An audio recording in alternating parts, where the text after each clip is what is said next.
Hello everyone, welcome to today's video where we are looking at part 2 of Van Richtens' guide to Ravenloft, the monster section, where we're looking at the monsters from K to Z.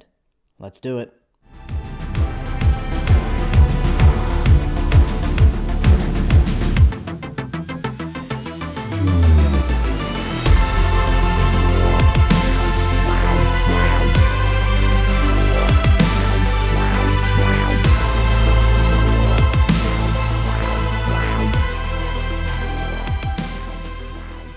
Hey everybody, welcome to the channel. Yes, we are going to jump straight in and start looking at the monsters K to Z.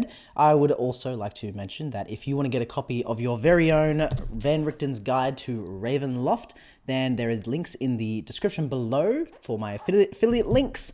Now, as always, I would highly encourage that you go and purchase your things from your gaming store, but if you can't get to one, then the affiliate links are there for those people. Now, let's jump straight into this video. Subscribe, like, the rest of those things.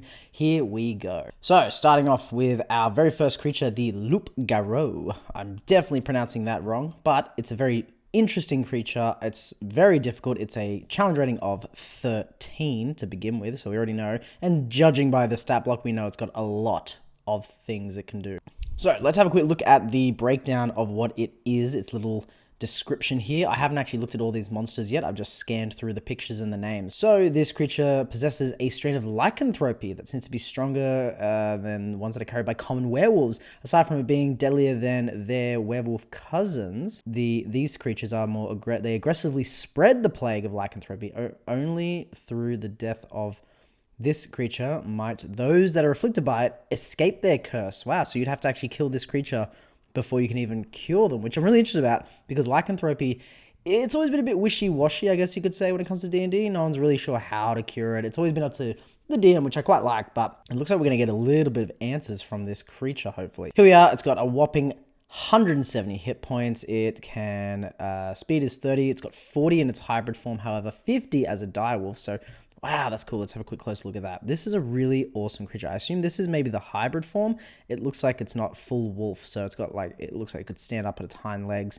It's got some nasty claws. It looks vicious. Really excited to see how this thing works. So let's see. Immune to being charmed and frightened. It's got dark vision, so no blind sight, which is fine. Then it has a blood frenzy. So any creature that has been damaged, this creature is able to roll its attacks with advantage. So that'll be pretty scary for your players. They pretty much take damage straight away in the first round, and then all of a sudden this thing gets to deal advantage attacks. 2 legendary resistances, and it can regenerate health, which is really interesting. So it regens 10 hit points at the start of each of its turn.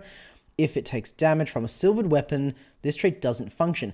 I'm always iffy about silvered weapons because it's really good for the horror theme. It makes perfect sense. You think of any horror theme, you got silver for werewolves. It's very targeted to them. And there are a few other creatures where if they take silvered damage, then it's full damage. I think wraiths can be affected by it. It's really interesting. I'm glad it's in here. I just want to see it be used a bit more so it really solidifies itself as a type of damage opposed to it's not really magical, so does it count for some creatures? Moving on to its actions, it gets multi-attack. It can make 2 attacks with its longsword when it's in its human form, and then also a bite and claw attacks when it's in its wolf or hybrid form. So let's see, the bite does necrotic damage and piercing damage, and on top of that, they need to make a saving throw. DC 17, that is a big number. Con saving throw, or be cursed with its type of lycanthropy. Wow, so instantly you fail that save, you are cursed. You're going to be a werewolf, which is pretty scary stuff. Moving on, that's from the bite. The claws, do they do anything extra? They do, that's cool. So you make a succeed on a strength saving throw or be knocked prone.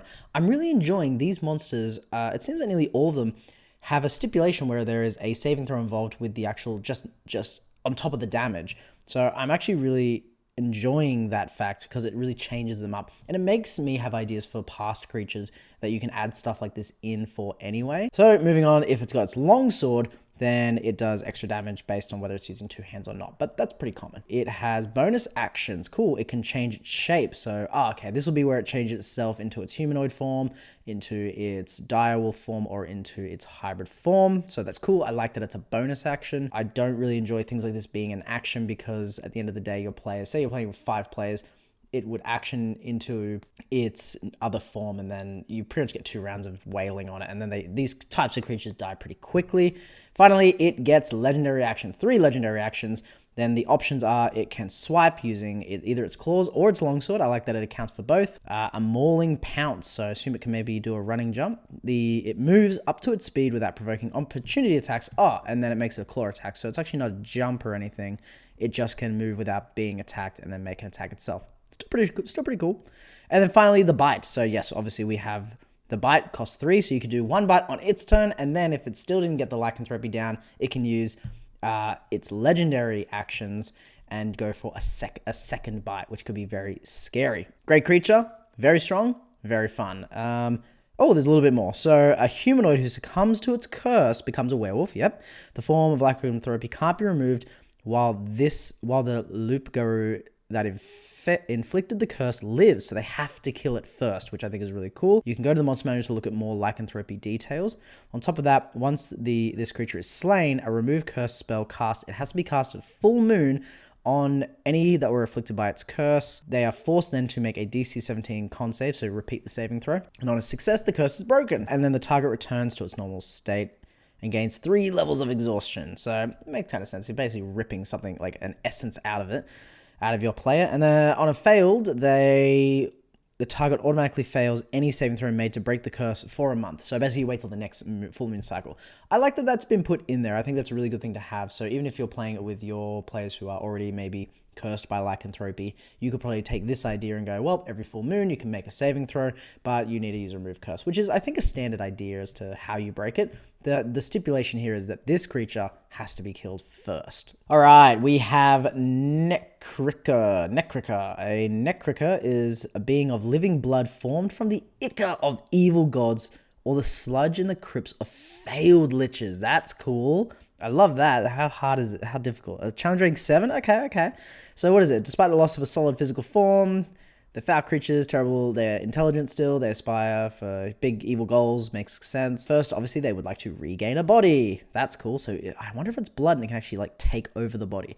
To do this, they seek servants to extract their will, coercing even the most stubborn potential minions by turning their own blood against them. That's cool. So they prove exceptionally difficult to destroy since they leave a trace of essence within every vein that they've ever controlled and can regenerate themselves from those creatures' blood. That's cool. So even though that you may kill this creature, it may have gone through multiple different bodies, I guess, and there is a part of it, kind of almost like Horcruxes, and so it can continue to come after your players. Very cool. Unable to extinguish their horrific unlife, virtuous faiths and vigilant organizations seal these vicious horrors in magically warded prisons. As ages pass, though, the knowledge of what these prisons contain and where some have been lost. So that's pretty cool. So even though they're in prison, they understand that their captivity might be forever or whatever, but who cares? Time is nothing to the ageless. Yeah, cool. So very lichy, very lichdom-like. So maybe if your players destroy a lich, that lich has already gone through, taken its own sludgy blood out, put it into another creature, and then slowly it let itself spread amongst, so that way it can always be around, I guess. And one way to stay alive forever. All right, let's jump to the stat block. All right, so what do we got? Low armor class, 67 hit points. It can move, which is pretty cool if it gets out of its little tube. Resistant to acid and necrotic. Great arcana, obviously. Basically immune to all different conditions. Ooh, it's got a blind sight, 120 feet. I really like blind sight. I'm sick of dark vision. I'm a big fan of blind sight. And true sight. Any 3 languages and telepathy. I'm a really big fan. Nearly all the creatures in this book have telepathy, which just adds to that horror. I love that idea of being able to connect with players when you can't actually see them. It's got 2 legendary resistances, which is pretty cool. Rejuvenation as well. It can heal. So unless its lifeless remains are splashed with holy water or placed in a vessel under the effects of a hollow spell, the destroyed Necrichor can reform in 1d10 days, regaining all of its hit points, blah, blah, blah. I like that. Brings in holy water, makes it more important. Again, it's something your paladin, your clerics can actually do if they take time to bless water in a day or so, I think it is. So I really like that they can actually use that and be useful. This thing has spider climb. That's pretty cool. Yeah, imagine. It's like, it's sticky, it's gooey, it's blood, it's gelatinous, I guess. It could climb up walls and ceilings and all that. Multi-attack. It makes 2 attacks. Whoa, pseudopod. So it deals, deals necrotic damage to the target, makes saving throw, or be paralyzed until its next turn. That's pretty cool. It does a necrotic bolt. That's awesome. Ranged attack does necrotic damage, range of 120 feet, and the target can't regain hit points until the start of its next turn. I really like that. There are a few creatures where, obviously, if they get chill touched, you know, you can't heal or regain hit points for the creature, and that's generally what us as players can do. Whereas this creature can turn that on your players, so healing magic won't work until the next turn. They're not allowed to regain hit points. That is a really, really cool effect and can be a big problem in large battles. And finally, the blood puppeteering recharges on a 6. So what does it need to do? It targets a creature it can see within 5 feet. If it's missing any of its hit points, so anything that's been damaged, obviously, if the target is a construct or undead, it must succeed. If it isn't a construct or undead, makes sense, then it needs to make a con save of 14. Pretty low, but still above 10, obviously. And it enters the target space and attaches itself to the creature, probably on like a wound or something, so it's like touching the blood, I guess, of your players. While attached, it takes half the damage rounded down, and then the target takes the remaining damage, so your players will get hurt. The Necrichor can attach to only one creature at a time. Let's see. It can telepathically control the target's action or both, movement or action. When controlled this way, the target can only take the attack action. Wow. And then let's see. The Necrichor chooses the target or the dash action. The attached target can repeat the saving throw at the end of each of its turns, detaching from it, forcing it to move to an unoccupied space. Really cool. This kind of reminds me of Dragon Ball GT, where I think it's called Baby, where you went inside of the blood of the wounded, like, Saiyan warriors and took over their bodies. Very similar sort of idea. Really fun. I'm a little upset that it doesn't have something like that where it actually enters the body, almost like a possession, like ghosts, but I guess it's sitting on the player, on their wounds. It's kind of the same thing. Next up, we have a Nosferatu. Let's see, vicious undead hunters. Let's have a picture. What is this thing? It looks like a ghoul almost. Wow, that is terrifying. Look at that thing. That's me when I need a coffee in the morning and I haven't had it. Let's see, what do these things do? How tough? Challenge 8, good. I've got a lot of high ratings in this one. Earlier on in A to J, it was, I think, lower challenge ratings, except for 1 or 2. So let's see, they possess the endless thirst of vampires. So, they're so part vampire, but none of their grace. Cool. For them, existence is nothing more than everlasting string of cold, desperate nights, punctuated crimson splashes of momentary warmth and literature. So they get warmth from like drinking blood of their victims. These joys are fleeting, and so they're obviously always looking for them. They feed on anything with blood. So cool. So you could set up in your campaign where there are dead animals just strewn through a forest leading up to this creature, and then maybe it attacks your players or it runs off and they have no idea what it was, and then they hear about stories later on in town. A lot you can do here in a horror theme. Now, when the sun interrupts their hunts, they retreat to favored ruins, sewers, or caves. Cool. So they probably have something like maybe they can't attack in sunlight, or maybe they take damage like vampires. Rather than retiring to their crypts, they seek filthy or inaccessible fissures, places anything with a living soul would avoid.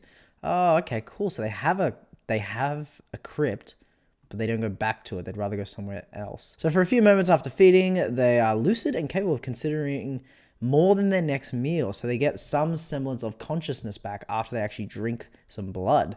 They're recollecting glimpses of what they once were, beings who knew pride, intention. Wow, so it's almost like vampires who have gone insane. And so when they drink blood, they get moments of their past life back. They might be even momentarily convinced to converse with other creatures. So, that's cool. So they have languages. Yeah, languages new in its life. So they could actually, your players could provide it with blood in exchange for information. Typically, they find themselves quite selfish. That's fair. Whose memories are faded and whose basic respect for life is long dead. All right, let's check this stat block. There's a few things here. They have a regeneration, makes sense. So they get 10 hit points back each turn.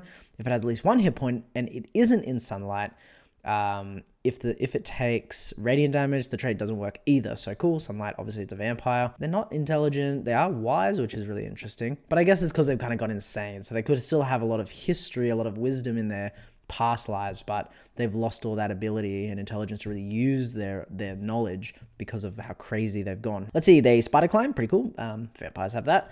Sunlight sensitivity, kind of was expecting that. They take 20 radiant damage whenever they're in sunlight, when they start their turn there, and disadvantage on their ability checks and attack rolls. They get a multi-attack. They have 2 claw attacks followed by a bite, so 3 attacks, big damage. Both claw attacks hit the same creature. The bite attack is made with advantage. Wow, so it actually encourages you to single out one player and attack them directly. That is pretty scary stuff, because as a DM, sometimes you want to spread the damage because you want it to feel like a tough battle, but you don't want to just absolutely annihilate one player. So you kind of spread the damage to make it look like it's more manageable for them. The claw does slashing damage. Let's see, the bite. The bite has an extra piercing and necrotic damage. If the target is missing any of its hit points, instead, it'll take extra necrotic damage, and on top of that, the target's hit point maximum is reduced by the amount of necrotic damage. That's pretty cool. That makes it pretty dangerous. The reduction lasts until the target finishes a long rest, similar to the Wraiths. The target dies if its maximum hit points is reduced to 0. A humanoid slain in this way is buried in the ground, rises as 1 after 1d10 days. That's scary. That's a good way to end a character. Oofed. Finally, Blood Disgorge. Recharges 5 to 6. That's it. Vomits. Oh, whoa. It vomits blood in a 15-foot cone. Each creature in the area must make a 16 con saving throw. On a failed, they take 48 necrotic damage, and they can't regain hit points for a minute, so they can't actually heal up after that attack. On a success, they can't heal up for the rest of the battle. 1 minute, that's 10 rounds. Whoa. On a successful save, the creature takes half as much damage with no additional effect. So if they save, they're okay. If they fail, they aren't healing for the rest of that battle. That's a scary monster. All right, the next creature we have, I don't want to talk too much about. I feel like they're going to get their own separate video. They are Priests of Osibus. Now, they are necromancers of a deep evil, of the Priest of Osibus that steal souls, and they're actually really related to the dark powers of the Domains of Dread. So I'm going to leave these for another video over their actual history. I don't want to go through all of that yet, but they do have some interesting stat blocks. They have these tattoos where they're able to obviously perform certain rituals and do certain attacks when they're in battle. They have these things called soul blades, necrotic bolts. They get bonus actions. I'm really not going to jump into them because they are really interesting creatures. They have boons of undeath. There is a lot here. They're going to get their whole own video that is going to be coming out soon. The Relentless Killers, let's see. They are hateful, revenge-obsessed creatures that enter into pacts with fiends or other nefarious entities. Cool, so a little bit of deal-making, a little bit maybe some devils in the mix of the Domains of Dread, while some become Relentless Killer began life as innocents. Any semblance of who they were is washed away. Okay, so it's almost that they died, they made a deal, and now they turn into these creatures. A Relentless Slasher, however. Oh, cool, so there's different types. We've got Slashers. Conducts its bloody work in silence, then vanishes into the shadow and infamy. Okay, cool, so really cool storytelling you could have here is like a slasher killer, and nobody knows who they are, and it's rumors to be somebody in the town. All of a sudden now it's actually this creature.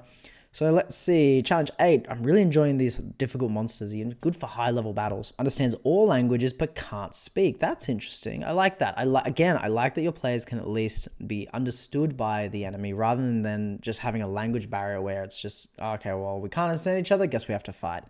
So let's see, 1 legendary resistance for the day, which is cool. Shrouded Presence. The slasher is immune to any effect that would sense its emotion or read its thoughts, and it can't be detected by abilities that sense fiends. Ooh, so that stops your paladins from detecting fiends, undead, celestials, one of their abilities, so they can actually hide within that, which I think is cool. They get a multi-attack. They have 2 slasher knife attacks, and they are pretty decked out. What do we got here? We've got slashing damage plus 66 necrotic damage. Then on top of that, if the target is a creature, which we are, it suffers a lingering wound. Oh, cool. Maybe it's like an infernal wound, like in Avernus, that causes it to take extra necrotic damage at the start of each of its turns. Each time the slasher hits the wounded target with this attack, the damage dealt by the wound is increased by 1d6. The wound ends if the target regains hit points. Ooh, okay, so if they're healed, then that actually condition goes away, and if the creature uses an action to basically staunch the wound, which requires a wisdom medicine check. That's pretty cool. So very similar to the infernal wounds from the Descent into Avernus game. They get legendary actions. That's cool. Challenge 8, legendary actions. I like the mix here. It also invites you as a DM to start giving minor legendary actions to your other creatures, because I'm not sure of many challenge 8, challenge 7 monsters that have legendary reactions. So what do we got? We get a slice, so they get to make an attack, and a vanishing strike. The slasher makes one slasher knife attack. After the attack hits or misses, the slasher can teleport. Nice. Gets 30 feet teleportation to an unoccupied space. Very cool. Move it around the playing field, around the battlefield. Then we have, what's this? Okay, so the Relentless Juggernaut, obviously. Damn, I really would have liked a picture for this one. Here we go. This is a Juggernaut, and it thing looks like a Juggernaut. That is something out. That is like a beefed out Egyptian god right there. That's what this is. All right, what do we got here? Let's see. How different is it to the slasher? Let's see. Massive brutes, obviously. Presence is twisted the world around them, allowing them to create weapons. Which they can slaughter prey. Sharp iron fences, crushing stalagmites. Nice. So they create their own weapons based out of these certain things. All conveniently appear in order to aid a Juggernaut's brutality. Every Juggernaut considers a certain area its territory and visits destruction upon all trespassers. I mean, just don't go to their house. They don't like having guests. All right, let's see. It's a large fiend. Cool. So it's not medium sized. This thing's massive, like massive. 161 hit points. And a natural armor of 17. Yep, that is a Juggernaut. 3 legendary resistances opposed to the 1. Got a regeneration. Gets 20 hit points at the start of its turn. If it takes radiant damage, then that function turns off. The Juggernaut dies only if it starts its turn with 0 hit points and doesn't regenerate. Cool, so that's the only way to kill it. That's very interesting. Doesn't need air, food, all that stuff. Let's see, multi-attack. It has 2 attacks. It can replace one attack with a deadly... It can replace one attack with deadly shaping if it's ready. Okay, let's find out what that is. Let's see, it's got a Executioner's Pick, which I'm assuming is this massive crow thing, this raven's beak. So this thing does piercing damage, and then the creature's speed is reduced by 10 feet until the start of next turn, so you can't get away from it. How fast does this thing move? 30 feet, okay. It's got a fist. I'm just going to turn around and smack you in the face. It's going to do some bludgeoning damage, and on top of that, if the target is a large or smaller creature, it must succeed on a strength 7 throw, be knocked prone. Cool, so half your movement to get up, otherwise, it makes second attack, you lose 10 feet of movement as well. That thing's hard to get away from. Here we go, the Deadly Shaping. What's this? Recharge, 5 to 6. The Juggernaut magically shapes a feature of its surrounding into a deadly implement. Oh, cool, so even if it loses its weapon, it can literally create a new one. A creature the Juggernaut can see within 60 feet must make a dexterity saving throw. If a saving throw fails, the creature is struck by one of the following. Juggernaut's choice. Let's see. A flying stone gets thrown at it, dealing 5d8 bludgeoning damage, and is incapacitated until the start of the Juggernaut's next turn, and the implement vanishes as well. Or they get the Scything Shrapnel. It's a ranged attack, 4d6 slashing damage, and the implement vanishes at the start of each of its turns. The target takes 3d6 necrotic damage from the wound left by the shrapnel. That's cool. The wound ends if the target regains any hit points or if the creature uses its bonus action to fix itself, basically. That's awesome. Literally just shoots you with shrapnel, and then you literally are like having pieces of metal inside of you. You take the damage constantly until you fix it. Legendary actions, let's see. Implacable advance. Juggernaut moves up to its speed, ignoring difficult terrain. Any object in its path will take 10d10 bludgeoning damage if it isn't being worn or carried. Whoa. And then finally, rapid shaping. The Juggernaut recharges its shaping and uses it. Whoa, three cost, and it literally just can shoot them with shrapnel again. That's a tough monster. Whoa. Oh, cool. And you can create your own. I like this. Relentless Killers come into being and undertake a terrifying spree. Nice. So you've got options for its origins. Where did it come from? Let's see. The killer used its body to contain an evil entity. Maybe one of those lich blood things. The killer appears to be an ordinary person who doesn't realize it's turned into a killer. That's cool. The methods, how did it change? Mask, maybe? Let's look at that. The killer wears a distinctive disguise. Its visage becomes a symbol of its crimes. Author, the killer leverages messages, poems, and so on. Cool. How smart are these things? -1 in, so not dumb. That's like base for commoners. What about the slasher? Pretty smart. These are really cool creatures. You could definitely build a really good story, like a good side story out of these creatures. Next up, we have something called the Star Spawn Emissary. Let's see if you understand the full hungry hostility of the multiverse. Okay, I feel like this might be another second video sort of thing. Forms of Emissary. Starspawn's Emissary can assume 2 forms, a lesser form and I guess a greater form. Yep, physical form's overwhelming. Typically, a Starspawn Emissary is initially encountered in its lesser form, and then later on... Oh, is this like a boost in battle power for other creatures? Assuming the better, should it reveal its true form? No, this is like a greater... Oh, it's a challenge rating 19. Okay, this is like basically like a god, essentially. Obviously, like the next step just before it. This is definitely something that I want to do probably more reading on and make its own video on, because this thing looks insane. What is it? What is that? It looks like there's rats.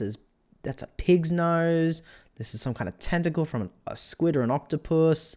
That looks like the eye and that mouth from a direwolf, or even that lycanthropy creature from earlier, the Loup Garou, I think it's called. I cannot pronounce that thing. Loup Garou. All right. So there is a lot there. It's got lesser form, it's got a greater form. Generally, you encounter it in its lesser form, it seems. When its form is destroyed, the emissary's body collapses into a gory slurry. Ugh.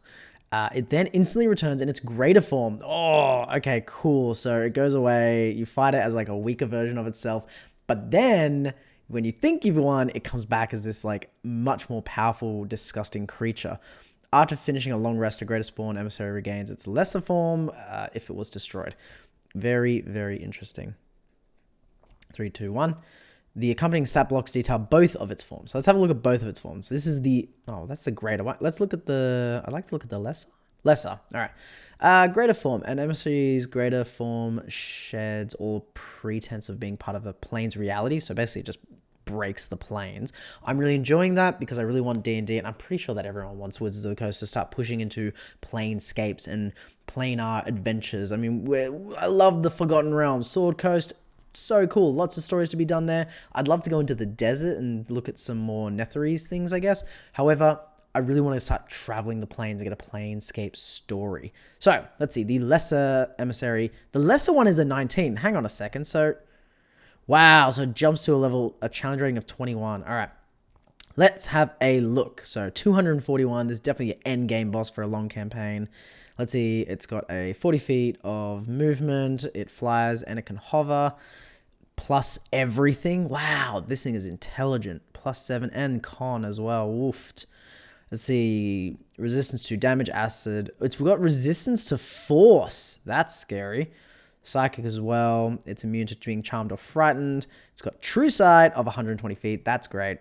Passive perception of 21. And let's see, it speaks all languages and has a telepathy of 1,000 feet. I don't understand why they didn't just say that as long as you're on the same plane of existence, then this thing can contact you. 1,000 feet, when are you ever going to measure that out? Cool, but a bit, I don't know. Don't really need it. Let's see. Aberrant rejuvenation. So when the emissary drops to 0, its body melts away, and then the greater version of itself instantly appears within 60 feet where the lesser one disappeared. The greater emissary uses the same initiative account. It just goes and becomes the greater one, which we'll look at in a minute. It's got 3 legendary resistances. It has no need for food, air, drink, water, and all that thing. Very common theme in this Domain of Dread monster section. Multi-attack. It's got 3 attacks. The first one is a lashing maw, so bite mark, like teeth will come out at you. It's piercing damage, and then it does 3d8 acid damage. It's got a psychic orb ranged attack. Cool. +13 to hit. That's big. Range 120 feet. Does, just 2d10 +7 psychic damage. Still pretty cool. Change shape. Yep. So it can polymorph into a small or medium creature of its choice and back into its true form. Statistics otherwise stay the same. It keeps the equipment, all the regular stuff. Legendary actions. It gets 3 of them. And let's see. It can use the psychic orb attack. That's cool. I like that. It's a lesser legendary action. I really enjoy putting small things like that on monsters. It can teleportation more. Cool. Okay, so the emissary teleports into an unoccupied space it can see within 30 feet, and then it can make its more attack. And finally, a psychic lash. For 3 actions of a cost, the emissary targets a creature it can see within 30 feet of it and psychically lashes at that creature with its mind. The target must succeed on a DC 21 wisdom saving throw. Oh, that is tough. Throw or take... Oh, there it is, 8d8. 8d8 psychic damage and be stunned until the next turn. That is painful. Wow, if that's the lesser spawn, let's see what changes with the greater spawn. So all of a sudden, it comes back, by the way. It comes back with 290 minimum, or on average, hit points, if you're rolling it or not. The armor class, did that go down? It did. So the armor class goes down to 15, so it's easier to hit. The speed stays the same. The stats increase. The con and the intelligence go up by 1. It looks like everything goes up by 1. Saving throws are insane. It's a challenge rating 21. Basically, it saves against everything. This stuff all stays the same. Legendary resistances go up to 4 a day, which is pretty cool. So basically it gets, I wonder, so it would get all 4 when it comes into its main form, because it gets 3 in its other lesser form. That doesn't change. Multi-attack. So lashing more, it keeps it, but the damage stays the same. It deals acid damage. The Psychic Orb goes up to 3d12 with psychic damage.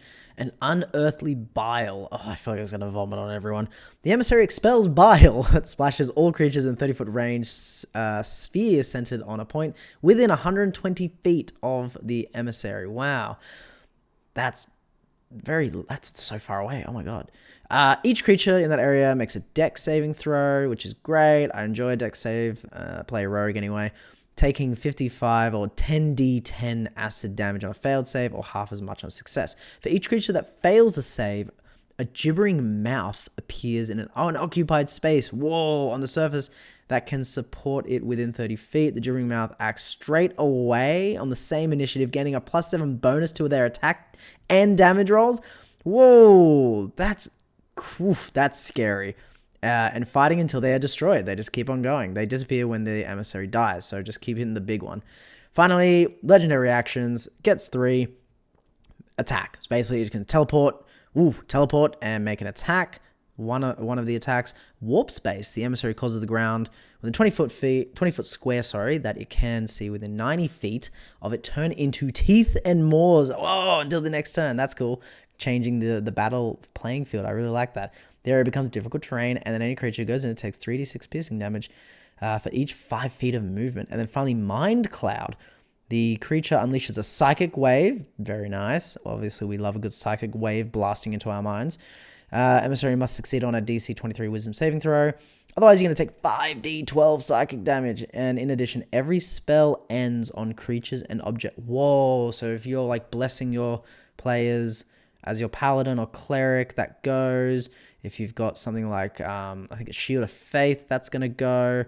Wow, that's really cool. Even a lot of cleric stuff. Anything concentration spells are pretty much going to drop.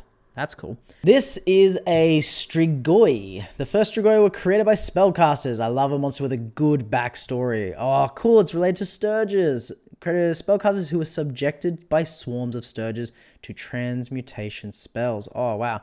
Other Strigoi have emerged as a result of a similar spellcraft as the byproducts of outlandish scientific experiments. Nice. So if you have a spellcaster that is in your game who is basically a mad scientist and your players need to fight them, then this is a cool creature that they could have serving them maybe. They drain blood, marrow, soft tissue from the victims, leaving behind nothing but an empty husk. Oh, that's disgusting. Let's get a picture up of this thing. So let's have, look at its beak. It's almost like a big ass bat mosquito. So basically that thing is probably going to drain them. I assume there's going to be some claw attacks. Flying speed, very cool. Let's see. Oh, okay, great. So due to the horrifying nature of their deaths, those slain by them occasionally become those creepy boneless creatures, the ones from the last video. If you haven't seen that last video, go up to wherever this little tag comes across and you can go and see whatever boneless is. They are terrifying. Now, many Strigoi seek ways to return to their form of existence while being compelled to drain living victims. Cool, so they have a semblance of remembering what they once were. Otherwise, they embrace their new form and mimic vampires. Cool, so if you want to, let's see, challenge rating of 4, so if you want to give off a false, a hoodwink, I guess you could call it, where people think that vampire is terrorizing a town, you could actually have it be one of these. That could be really fun for your lower level players. So let's have a look at this stat block. Medium creatures, 6 AC is good, health is good. Let's see, resistant to necrotic. They got dark vision, nice. Ooh, telepathy. Everything has telepathy in this book. The creature can magically command any Strgs within 120 feet of it using its limited form of telepathy. I like that. So it's going to have a couple of these of the Strgs around. Multi-attack. It can make one claw attack and one proboscic attack. I'm assuming that's its nose thing that's going to drain blood or something. So the claw attack does slashing damage, and then on top of that, acid damage. I'm enjoying this dual damage on monsters as well. Comment down below what your thoughts are on all this extra things that isn't just damage. Let's see, proboscis. So let's see, it does 1d10 plus piercing damage plus 3d6 necrotic damage. It will then regain the hit points. So yeah, it's like a big mosquito. Let's see, a creature reduced to 0 hit points from this attack dies and leaves nothing behind except its skin. Ah! That's, ooh, that's so creepy. Which is gonna what leads into the boneless thing. Wow. It's a reduction to 0. Those types of monsters terrify me. Finally, Ravenous Children. Once per day, it can magically summon 1d4 plus 2 Sturges, so if you don't have any around, it can summon them anyway. Don't worry about it. It's got itself handled. In an unoccupied space, the Sturges are under its control. They disappear after an hour when when it dies or when they are dismissed. Really cool. That looks really fun for lower level characters. Still very dangerous because it avoids death saving throws. So you got to be careful about that one. Base creatures. Swarms. What is this? Swarm behavior. Is this part of the Sturge? The nefarious powers grip an area, populations of maggots. Oh no, this is the next one. Swarm behavior. Okay, it's a little table here. Let's see. If you roll 1d4, you can have... It's able to crawls on the walls and vaguely bipedal shape, make skittering noises. What is it? Oh! What is this? Ah! Oh, that is disgusting. Are they maggots? Does this skeleton move? Do they control it? Or does it or are they just... Alright. Occupies and animates a corpse other than debris, so it can animate it. So that's the table. I'm assuming these are those reactions up there. So let's have a look. See, Chandrang 2, so not very high, but disgusting. Medium swarm of tiny beasts. Oh, gross. Okay. Let's see. Resistant to bludgeoning, piercing. I imagine so. They're these little bugs essentially. Imagine think of it like trying to kill a bunch of ants all at one time with a sword. That wouldn't be easy. So swarm. The swarm can occupy another creature's space. Gross. And you'll be covered in maggots. Can move through large tiny maggots. The swarm can't regain hit points or gain temporary hit points. Okay. As an action, infestation, naturally. Let's see. So they make an attack. They do 4d4 piercing damage or 2d4 piercing damage if the swarm is half. Yeah, so if you destroy half of it, a creature can be damaged by swarm or succeed on a con saving throw or contract a disease. Gross. They're going to get maggots in them. Gonna have to have a tablet for that. Each time the diseased creature finishes a long rest, roll a d6 to determine the disease's effect. Gross. So on a 1 to 2, the creature is blinded until it finishes a long rest. That's cool. 3 to 4, the creature's hit point maximum decreases by 2d4, and the reduction can't be removed until the disease ends. If the creature hits 0, it dies. It dies if it hits 0, yeah. And 5 to 6, the creature has disadvantage on ability checks and attack rolls until long rest. So 3 to 4 is the worst one. If you're just after a battle and you've got a disease of maggots, wait a second. The disease lasts until it's removed by magic or until the creature rolls the same random effect of the disease 2 long rests in a row. Oh, okay. I mean, that's pretty cool, I guess. It stops it from being super deadly. But basically, you have to magically heal it. You can't just go and cut out these maggots.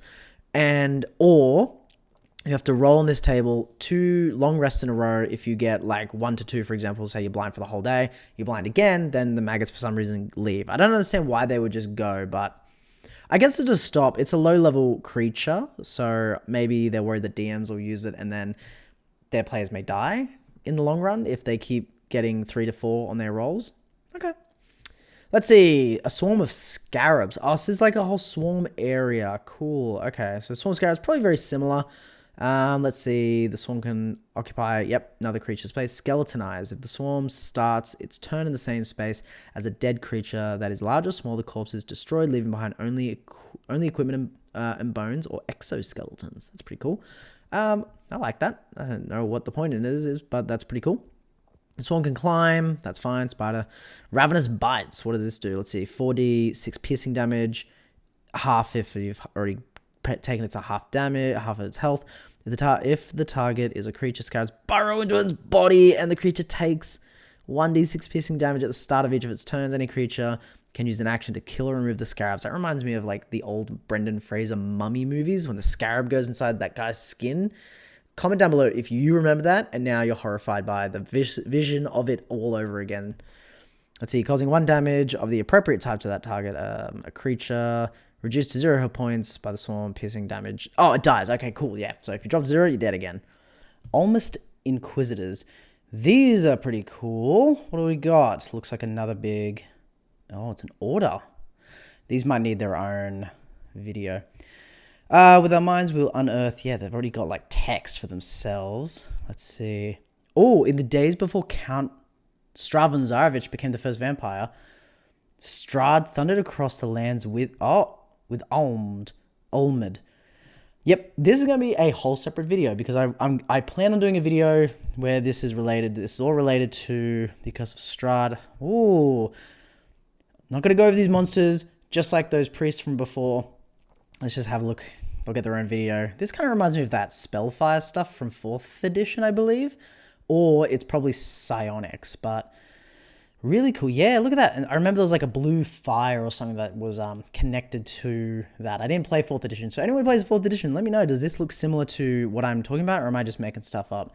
But look, oh, there's another type. There's a tome. It's like a group of people. Unspeakable Horrors.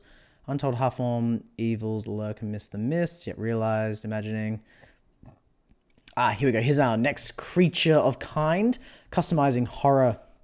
Customizing horror, you can make your own. Oh, I love that. Oh, mist horrors. Somebody who wanders in the land of the mist seeks to stay hidden in the haze. They might even wish to dwell amid the endless fog. Very, very cool. Mist horrors are bodiless spirits of dread, entities given form by the fear of those that they encounter. Further details of mist horror's appearance are drawn from the fears of those within 100 feet. Okay, cool. This might cause a mist horror to take on the form that combines multiple fears. Okay, and then you get a way to build a creature, essentially. So I guess... Whoa, what is this? So this is the Unspeakable Horror, the, I guess, stock standard picture, if you're not sure what to use. And I guess that would be an Unspeakable Horror. There's like claws up here. There's eyes all over it. There's these tentacles. There's claws on the end of the tentacles. I think that's a foot, but then there's a claw or a tail. Yep, that is everything. So let's have a look. See, you get a table to create it. The body horror's armored. The horror's body is armored in petrified wood, alien crystal, rusted mechanisms, sculpted stone, or an exoskeleton. Cool. And then you pick one of those. The body's horror boasts spider-like legs. I mean, you could just put it all together at the end of the day and make this monstrosity, which it is a huge monstrosity. So let's have a look at the stat block. Challenge rating 8. Nice level. Very hard. Not too hard. Let's see. Oh, because you can create an aberrant armor form, and then it will have AC of 17. Otherwise, regular is 15. Dark vision, all that gear. Formed by the mists. I love this. A huge fan of Curse of Strahd. So this, I'm obsessed with it already. When created, the horror's body composition takes on one of 4 forms. The aberrant armor. Okay, this is similar to the death heads from the first video. So again, links down below. So you got loathsome limbs, malleable mass, or an oozing organs. Cool. This form determines certain traits of the stat block. So let's see. The malleable mass only has something called amorphous, so the horror can move through any opening at least 1 inch wide without squeezing. The oozing organs has a bile body, so any creature that touches it or is hit by it takes an extra 1d10 acid damage. The loathsome limbs has a relentless stride, so the horror can move through the space of another creature. The first time on a turn that the horror enters a creature's space during this move, the creature needs to succeed on a strength saving throw or be knocked prone. Pretty cool. And then we have multi-attacks. So it makes 2 limb attacks. They do bludgeoning damage and a hex blast. That's cool. So this could maybe be related to like warlocks if you wanted to have it as like a patron, I guess. That could be pretty fun. And then maybe make it like, obviously, the godly version of whatever this Unspeakable Horror is. So the horror expels necrotic energy in a 30-foot cone. Each creature in that area makes a DC 15 con saving throw, taking 7d12 necrotic damage on a failed save, or half as much. Still, 7d12, that is a big hit. Oh, and then there has a different type of hex.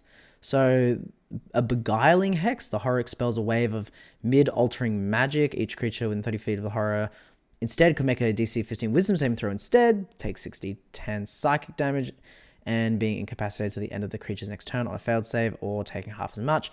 You could have a bile hex where each creature in a line, 60-foot line, needs to succeed on a dex saving throw, be covered in bile. A creature covered in bile takes 78 acid damage. Whoa! Oh, and then at the start of each of its turn, until the creature uses action to scrape or wash off the bile that it covers. Wow! So it just continuously eats away at their body. Petrifying hex. I already don't enjoy being petrified. Let's see. Con saving throw, 4d6 necrotic. Oh, not a lot of damage, 4d6. And then all of a sudden you're restrained and you begin to turn to stone. You remake the save, and then on a fail, you turn to stone and you are petrified until a greater restoration spell. So Medusa.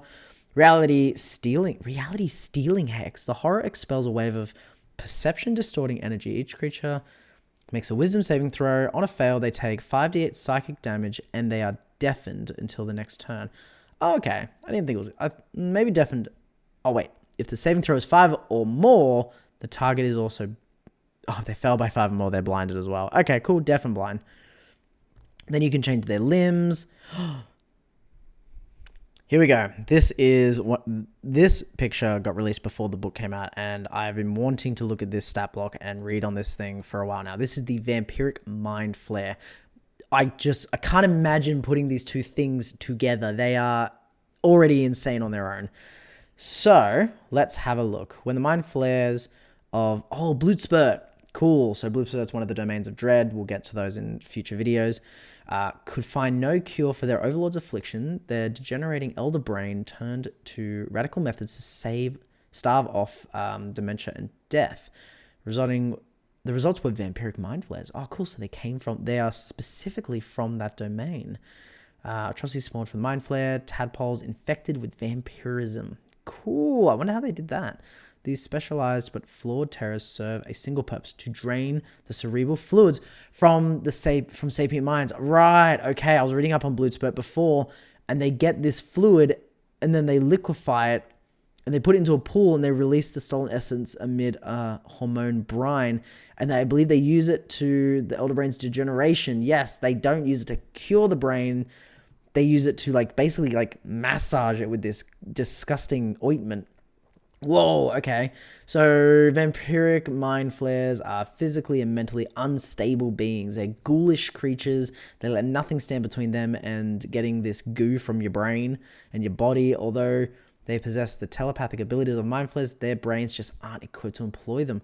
Cool, so they actually have the ability, but they can't even do it. They can only... look. Telepathy of 100 people, but they can only project emotions because... They've lost it. They've gone insane. Okay, let's check out the stat block. So, all that, they can do climbing. That's cool. They got a climbing speed. I like that. I'm pretty sure mind flares can, fly, can't they? Or hover? Or maybe they can cast fly. No, they can't cast fly. Anyway, let's see. Resistance to necrotic and psychic damage. They can't be charmed, frightened, or exhausted. Telepathy, we just went over that. Spider climb. They're sensitive to sunlight because they've got a vampiric nature. What type of creature? They're medium undead. Let's see. Multi-attack. They make 2 claw attacks or 1 attack and a tentacle attack. 1 claw and 1 tentacle. So the claws do 1d8 slashing damage, and on top they do 3d6 necrotic damage. Their tentacles can deal out piercing damage, and if the target is a creature, it is grappled. So what happens when it's grappled? Drink Sapience. The Mind Flare targets one creature is grappling. The target must succeed on a wisdom saving throw or take 4d6 psychic damage and gain a level of exhaustion. That's pretty tough. Mind Flare gains a number of hit points equal to what they stole. Pretty cool. A creature reduced to 0. Oh, another one. It dies. It just, you hit 0, you're dead. That is terrifying. You know, it really does fit into that horror theme, those death saving throws, they're not always going to be around. You can't always rely on them. Some creatures will just kill you. And a bonus action, Disrupt Psyche. Recharges 5 to 6. Mind Flare. The Mind Flare magically emits psionic energy. Yep, kind of expected that. Each creature, intelligence saving throw, will be incapacitated for a minute. Oof, that's a whole battle. The incapacitated creature can repeat the saving throw at the end of each of its turns, ending the effect. And let's get a nice close look. I still don't really know, like... Oh, wait, is that the eye? I didn't think that was the eye. I thought that was like... I thought it was just tentacles and then just teeth and this creepy body that like distorts and turns and bends and crawls around. But the closer I look... Oh, that's not what I want. We'll get to whatever that is. The closer I look at the head, that, yeah, those are eyes. Whoa, and those are obviously the vampiric teeth. That is a shocking creature.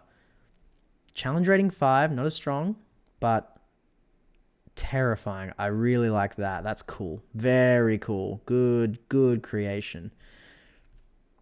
3, 2, 1. All right, Wereravens. Okay, I mean, if you've played Curse of Strahd, then you already know about Wereravens to a degree.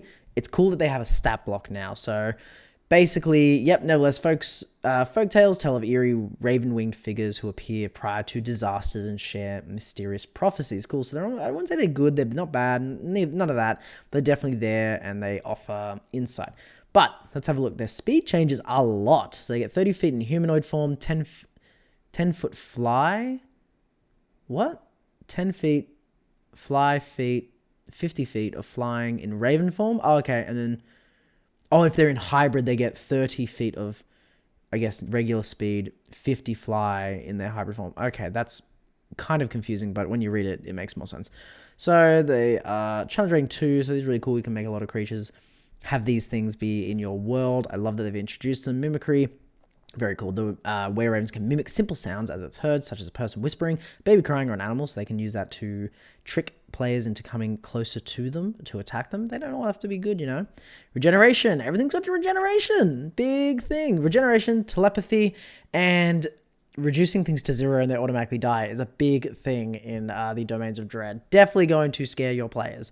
They regen 10 hit points at the start of every turn, as long as they don't take damage from a silvered weapon. Cool. Glad to have another silver weapon example in there. This trait doesn't function at the start of their next turn. The Wereraven only dies if it starts its turn with 0 hit points. Very cool. Big fan of that. Let's see. They speak common. Can't speak in raven form. All right. So let's have a look at their attacks. They have a multi-attack. Let's see. They can use humanoid or hybrid form only. The Wereraven can make 2 attacks, one of which can be with its hand crossbow. Okay, cool. So let's see. Hybrid form only. The Raven has a beak attack, dealing piercing damage 1d4. If the target is a humanoid, it needs to succeed con saving throw, or it gets cursed. So you could have Wereravens in your campaign, which I think is awesome. I feel like everyone would absolutely love to have this type of lycanthropy, purely for the flying speed.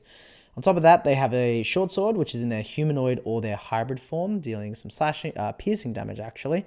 Then they have the aforementioned hand crossbow in humanoid or hybrid form, dealing piercing damage as well. And they can change shape. So nothing too really special there about these creatures, but they are very cool nonetheless. Lycanthropy is, let's see, the Lycanthrope's entry in the monster manual has rules for characters afflicted with it, so you can obviously read up on that. A character cursed with this type of lycanthropy gains a dexterity of 15 score if it isn't already higher. Attack and damage rolls for the Wereraven's beak are based on whichever is higher, strength or dex. That's really cool. I like that they're talking about statistics and how that actually will affect your players when they're in their hybrid form or just as a Wereraven in general. The attack carries the curse, so they can actually pass the curse on. You could have a team of Wereravens. It's interesting it doesn't say that for your for all the other types of lycanthrope. So very interesting. Finally, moving on to zombies, and I love there's already a section here that says zombie apocalypse. I cannot wait to see what that is. So, among the undead, a lone zombie ranks far from the most menacing. That is true, they aren't that terrible. The horror of the shambling dead lies not in their individual menace, though, but in their numbers. Okay, cool. So their persistence and their disregard for their own well-being. A throng of zombies will douse a forest fire. Yeah, so you have a lot of zombies, so it's like your apocalypse, I guess. Then they're going to be a big problem. So In the course of their relentless marches, zombies might suffer all manner of trauma, potentially reducing them to masses of crawling limbs. That's true. You could like literally break them apart, but then how often do until they're dead? Infecting them with terrible diseases or crushing an entire horde into a single rotting titan. Zombie Clot. What is that? Zombie apocalypse. Among the types of horror adventures detailed in chapter 2, which we haven't gotten to, tales of uncontrolled zombie outbreaks orbit the dark fantasy. And yeah, naturally, if you're running a Domains of Dread, chances are you have a zombie apocalypse story coming your way. Or if you're just running your own story, zombie apocalypse is obviously a really good starting point for horror. The horror of these adventures focuses not on the terror of a single zombie, but on the countless individuals. Cool, so we're getting a bunch of different types. So what do we got? Oh, cool. So his zombie apocalypse plot points. A twisted wish causes those affected by healing magic and potions of healing to rise as zombies. Nice. Or you could have overwhelming magic reanimate zombies again and again. Oh, as swarms limbs. Cool. So, and then Githyanki doing something. That's cool. The seals containing an underground zombie horde fail, releasing ancient zombie clots. What's a zombie clot? Okay, so, oh, cool. So you literally have swarms of zombie limbs. They are resistant to bludgeoning, slashing, piercing. So it's like just a bunch of arms. That's pretty cool. Let's see. Challenge rating 1. So they're not too strong. 22 hit points. They are swarms. So naturally they'll do half damage eventually, taking half damage on necrotic damage when you get them down to half of their hit points because you're slowly killing them off. Pretty cool. Bludgeoning damage, they do half the damage if there's half of them. Yeah, that makes sense. Here's that. Oh, whoa! Zombie Clot. Oh, and that's a person. Whoa! And they form into this massive, like, thing. This zombie monster. What is that? I love that. Okay, let's have a look at this thing. Challenge rating is 6. Let's see. Immune to being poisoned. Can't be charmed and all that stuff. Understands languages that it knew in life but can't speak. That's pretty cool. So at least it can understand. Deathly Stench. Oh, I like this. Any creature that starts its turn within 10 feet of the zombie needs to make a con saving throw or take 2d8 poison damage or be poisoned until the start of the next turn. Undead Fortitude. If damage reduces the zombie to 0. Yep, like regular ones. Makes a con saving throw 5 plus the damage. And then it comes back with 1 hit point. So this massive thing, is it huge? It is. It's a huge undead with 104 hit points. Wow. It's got a multi-attack, 2 slam attacks. They deal 3d8 bludgeoning damage and a flesh and tomb, 5/6 recharge. The zombie flings a detached clump of corpses at a creature, it throws itself.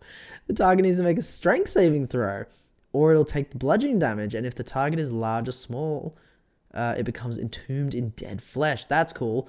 They moved away from a dexterity saving throw, even though it's something that's being thrown at you. Similar to like a fireball, I guess you could say. I really enjoy the fact that they decided to change that up. Because in some cases, players might want to try and actually catch what's being thrown at them, depending on what it is. Creature entombed in the dead flesh is restrained and has total cover. That's good. I'm assuming it's going to be like suffocating though. Other effects outside the dead flesh. It takes 3d6 necrotic damage at the start of each of the turns. That is obviously in the dead flesh. The creature can be freed if the dead flesh is destroyed. The dead flesh is a large object with an AC of 10 and 25 hit points. And it's got immunity to poison and psych. That's really cool. That is a fun monster. Oh, a zombie plague. And this looks like the end of our monster video. So what do we got? Undead Fortitude. They make con saving throw, DC, damage taken unless the damage is radiant. Okay, so it's a plague spreader. Does that mean it turns things into zombies? Let's have a look. Viral aura. This plague spreader doesn't need air and all that. A creature that starts its turn within 10 feet of a plague spreader needs to make a con saving throw. On a failed save, it becomes poisoned and can't regain hit points till the end of the next turn. That's also a running theme in this this book. Not being able to regain hit points, which I like because it's a horror theme. You shouldn't always be able to heal. Having a paladin or a cleric shouldn't always fix your problems when you are in a horror setting. On a successful save, the creature is immune for 24 hours. Okay, that's cool. So it just poisons you though. It doesn't really... I guess it's a plague spreader. It spreads poison. Multi-attack, it's 2 slam attacks, necrotic damage on top of regular bludgeoning damage, another theme of extra damage on top of regular damage. It's got a virulent miasma, 1 per day. The plague spreader releases a toxic gas. Okay, centered on a sphere on itself. Creatures in that area need to make a con saving throw. Otherwise, they get 46 poison damage on a failed or half as much on a success. A humanoid reduced... Oh, here we go. Again, reduced to 0 hit points and it dies. And then they rise as a zombie like straight away. What? A minute later. The zombie acts immediately after the plague spreader in initiative count. Wow. That is full on. So another one. That was a lot of reduced to 0 and you die in this book. That is it for our Van Richten's Guide to Ravenloft Monster 2-part series where we read through all the monsters. Now, if you enjoyed it and you'd like me to go through more parts of the book, comment down below so I know. Subscribe, give the video a like, and on top of that, if you want to get your copy of this book, you can use the affiliate links in the description below or head over to your local game store. As always, check out these videos so that way you never miss and you're always kept up to date with how the channel is going, and I will see you in the next video.